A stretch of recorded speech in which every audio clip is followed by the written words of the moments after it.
एक penny stock अगर market के साथ रिफ्लेक्ट करने लगे ना तो इसमें कोई बुराई नहीं है। वोडाफोन आइडिया लिमिटेड में इस समय यही हो रहा है। कंपनी में बहुत सी चीजों का डिले है, ये बात आप लोगों को मालूम है और मैं कई बार आप लोगों के साथ डिस्कस भी कर चुका हूं।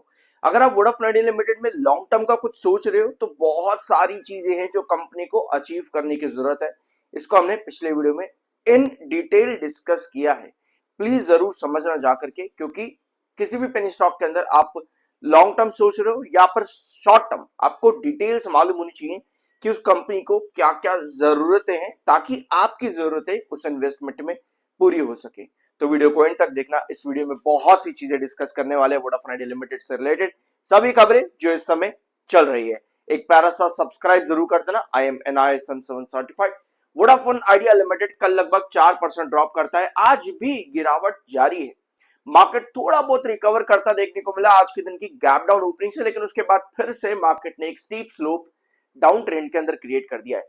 वोडाफोन आइडिया में इंस्टीट्यूशनल इन्वेस्टर्स मीटिंग होने जा रही है, जो कि वोडाफोन आइडिया लिमिटेड के लिए बहुत अच्छी बात है।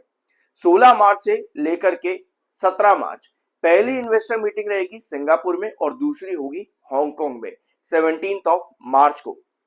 ये दोनों ही इंस्टीट्यूशनल मीटिंग्स इंपॉर्टेंट इसलिए है क्योंकि यहाँ पर स्पेक्यूलेशंस क्या लगाए जा रहे हैं कि वोडाफोन आइडिया लिमिटेड में आपको फंड रेज से रिलेटेड डिसीजंस लेते देखने को मिल सकते हैं। ऑल दो कंपनी यानी वोडाफोन आइडिया ने अभी कोई भी डिटेल नहीं बताई है कि इस मीटिंग में क्या होने वाला है, बट अभी जो है आपका इंस्टिंक्ट्स यही लगाए जा रहे हैं कि इसमें फंड रेज की डिटेल्स आ सकती हैं वोडाफोन आइडिया लिमिटेड में। कंपनी ने 45,000 करोड़ का केपेक्स जनवरी के महीने में बताया था। वोडाफोन आइडिया 2.0 हम आगे एक नेक्स्ट स्टेप लेकर के जा रहे हैं। जब से कंपनी ने भले ही ये स्टेटमेंट दिया है ना, तब से स्टॉक में गिरावट ज्यादा देखने को मिली है। 12.20 जो कि इसका क्रूशियल रिजेक्शन है, वहीं से ही इस खबर के बाद से लगातार वोडाफोन आइडिया में कहीं ना कहीं गिरावट देखने को मिल रही है। मार्केट को पूरी तरह से रिफ्लेक्ट कर रहा है। जैसे मैंने आपको वीडियो की शुरुआत में बताया, कई सारी रिपोर्ट्स ये भी हैं कि कंपनी अलग अलग सोर्सेज से और पैसा उठा सकती है। पहली जो है वो ये है कि कंपनी 25,000 करोड़ के फंड रेज के लिए बैंक फंडिंग को भी ढूंढ रही है, और दूसरा ये है कि 10,000 करोड़ की नॉन फंडेड फैसिलिटी से कंपनी अपने केपेक्स प्लान को आगे बढ़ा सकती है। तो फंड रेज से रिलेटेड भी खबरें अलग अलग मार्केट में देखने को मिल रही हैं। बहुत सा स्पेकुलेशन है, लेकिन अजीब बात यह है ना कि किसी भी स्पेकुलेशन पर कंपनी यानी वोडाफोन आइडिया कोई अपडेट नहीं देती है, ना ही कोई क्लेरिफिकेशन देती है। बस कंपनी ने कल के दिन अपनी ये इंस्टीट्यूशनल इन्वेस्टर मीटिंग के बारे में बताया, उसके अलावा और कोई अपडेट कंपनी ने खुद से जारी नहीं करी है। ठीक है, ये सभी अपडेट्स आपको या तो मिंट की तरफ से देखने को मिलती है या अलग अलग न्यूज सोर्सेज की तरफ से आपको देखने को मिल जाती है। अब आते हैं आपके अगले पॉइंट पर, मार्केट एक्सपर्ट्स, ब्रोकरेज हाउसेस और क्रेडिट रेटिंग एजेंसीज। जैसे रिसेंटली आपके पास एक क्रेडिट रेटिंग एजेंसी आई थी जिसका नाम था आईसीआरए। आईसीआरए की रेटिंग थी, यस सॉरी, केयर की रेटिंग थी।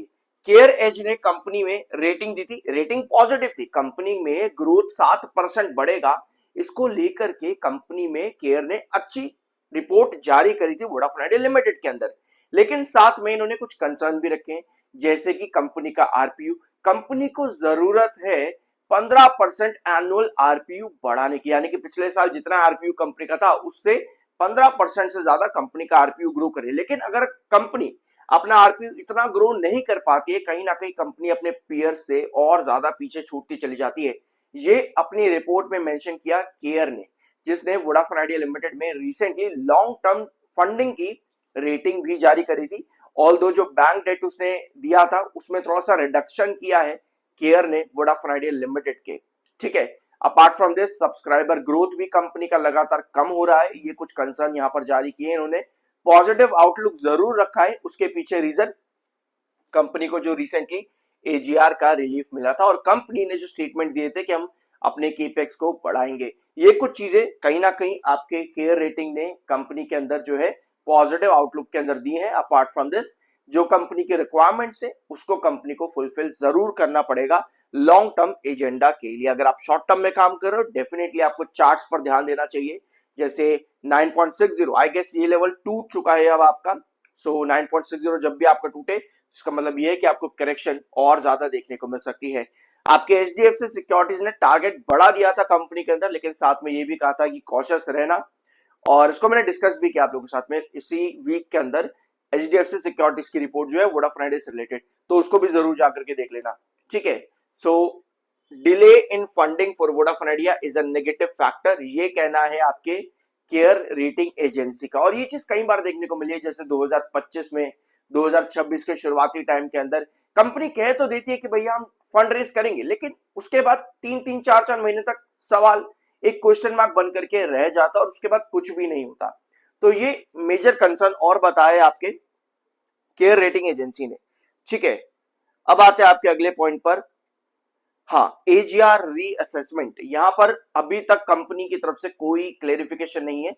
सिर्फ और सिर्फ सीएनबीसी टीवी 18 और बीडब्ल्यू बिजनेस वर्ल्ड इन्होंने ही बताया कि कंपनी के लाइसेंस फी और साथ में कुछ अदर चार्जेस जैसे कि स्पेक्ट्रम चार्जेस में एजीआर कट हो सकता है 27,000 करोड़ तक का, लगभग 27,000 करोड़ का।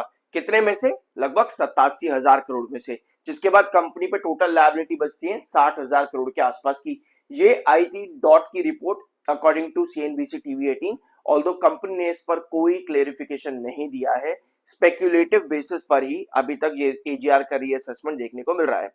एक अपडेट और आपके पास में, जेएसडब्ल्यू ग्रुप कह रहा है कि हम वोडाफोन आइडिया लिमिटेड के अंदर इन्वेस्टमेंट करने की सोच सकते हैं। JSW group said to be exploring Vodafone Idea investment as government seeks strong investors to revive telecom operator. आपको एक चीज मालूम होगी कि आज से लगभग 6 महीने पहले सरकार ने कहा था कि वोडाफोन आइडिया लिमिटेड में हम स्ट्रैटेजिक इन्वेस्टर्स को लाना चाहते हैं। ऑल्दो सरकार ने ये नहीं कहा था कि हम अपना स्टेक देंगे, बल्कि 12 से 13% स्टेक वोडाफोन आइडिया लिमिटेड देगा उस स्ट्रैटेजिक इन्वेस्टर को।